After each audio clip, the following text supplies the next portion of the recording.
Now अगर हम इस कोर्स की बात करते हैं जिसका नाम सिग्नल एंड सिस्टम्स का कोर्स है, तो ये सिग्नल एंड सिस्टम एक बड़ी ही बुनियादी नौइयत का कोर्स है। अगर आप कंट्रोल सिस्टम पढ़ रहे हैं, अगर आप पावर सिस्टम पढ़ रहे हैं, अगर आप सिग्नल प्रोसेसिंग पढ़ रहे हैं या अगर आप कम्युनिकेशन थ्योरी पढ़ रहे हैं, तो सिग्नल एंड सिस्टम जो है इसका एक बुनियादी कोर्स है। और अगर आप इनमें से किसी भी फील्ड के अंदर आगे रिसर्च करना चाहते हैं या टेक्निकली डीप जाना चाहते हैं, तो इस कोर्स के बगैर आपका चारा नहीं है। जैसे फॉर एग्ज़ाम्पल मैं आपको एक एग्ज़ाम्पल देता हूँ कि यहाँ पे एक मोटर लगी हुई है, ठीक है? तो इस मोटर की इनपुट पे जो चीज़ आप दे रहे होंगे वो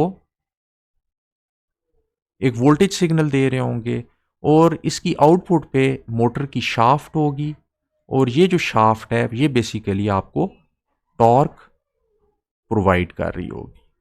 अब अगर आपने इस मोटर को कंट्रोल करना है, तो बेसिकली आपको इसको एज अ सिस्टम के तौर पे कंसिडर करना पड़ेगा। इस सिस्टम की इनपुट पे आप एक सिग्नल दे रहे हैं और वो सिग्नल वोल्टेज का है, और इसकी आउटपुट पे भी आपको एक सिग्नल है जो कि टॉर्क की शक्ल में मिल रहा है। तो इस मोटर को आप एनालाइज करेंगे उन टेक्निक्स के ज़रिए जो कि आपने सिग्नल एंड सिस्टम्स के अंदर पढ़ी, और फिर आप इस मोटर का कंट्रोलर डिज़ाइन कर सकते हैं। तो इसका मतलब यह है कि पावर के लिए या कंट्रोल पढ़ रहे हैं उसके लिए भी ये बहुत इंपॉर्टेंट कोर्स है। इसी तरह अगर कम्युनिकेशन थ्योरी की बात करते हैं, चूँकि मैं कम्युनिकेशन थ्योरी से ताल्लुक़ रखता हूँ बुनियादी तौर पे, तो उसमें अगर आपका एक कम्युनिकेशन सिस्टम है, फॉर एग्ज़ाम्पल आपका एक ट्रांसमीटर है, और उधर से आप कुछ इन्फॉर्मेशन जो है वो चैनल के ऊपर भेज रहे हैं।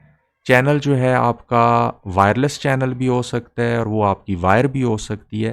तो चैनल के अंदर जो चीज़ आप भेज रहे हैं उसमें नॉइज़ ऐड होगा। यानी ट्रांसमीटर से आप कुछ बिट्स भेज रहे हैं, और रिसीवर पे जब ये रिसीव होगा सिग्नल, तो उसके बाद जो है रिसीवर उसको प्रोसेस करेगा और वो इन्फॉर्मेशन यानी जो बिट्स आपने ट्रांसमीटर से भेजी उसको वो एक्सट्रैक्ट करेगा। अब आपका ट्रांसमीटर भी एक सिस्टम है, आपका रिसीवर भी एक सिस्टम है, और आपका जो चैनल है जिसके अंदर नॉइज़ ऐड हो रहा है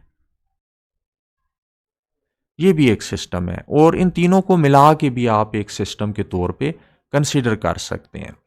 तो इसलिए सिग्नल एंड सिस्टम एक बहुत ही बुनियादी नौइयत का कोर्स है। और इसी तरह अगर आप डिजिटल सिग्नल प्रोसेसिंग में काम करना चाहते हैं, यानी आप डिफरेंट फ़िल्टर्स यूज़ करना चाहते हैं, ऐसे फ़िल्टर डिज़ाइन करना चाहते हैं जो कि नॉइज़ रिमूव करें ऑडियो फाइल से, वीडियो फाइल से, तो उसके लिए भी आपको सिग्नल प्रोसेसिंग के कोर्स की ज़रूरत पड़ेगी।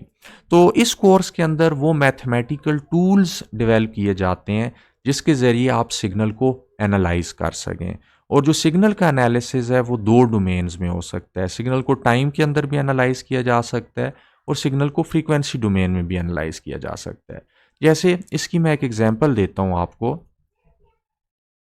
यहाँ पे ये जो एग्जांपल है ये आपके एक स्पीच सिग्नल की है, और टाइम के साथ हम देख रहे हैं कि जो स्पीच है वो वेरी हो रही है, ठीक है। तो ये सिग्नल टाइम डोमेन के अंदर है, और ये सिग्नल जब आप किसी सिस्टम को देंगे तो ज़ाहिर है कि वो जो सिस्टम होगा इसके ऊपर कुछ काम करेगा और इसको एक और सिग्नल की शक्ल दे देगा। फॉर एग्जांपल लाउड स्पीकर के अंदर आप वो सिग्नल सुन रहे हैं।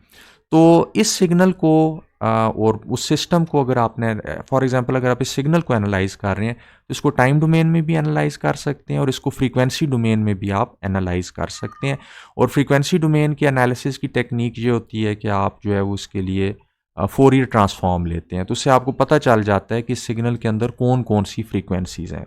और ये इसलिए इम्पॉर्टेंट होता है कि जो इंसानी कान है वो आमतौर पे 0 से 20 किलो हर्ट्ज तक का की साउंड सुन लेता है। लेकिन जब आप टेलीफोनी की बात करते हैं तो टेलीफोनी के अंदर जो है वो 0 से 4 किलो हर्ट्ज का सिग्नल जो है वो यूज़ होता है। तो ज़ाहिर है कि अगर एक सिग्नल 0 से 20 किलो हर्ट्ज का है, तो आपने इस सिग्नल को लिमिट कर रहे हैं अपनी बैंडविड्थ बचाने के लिए 0 से 4 किलो हर्ट्ज के लिए।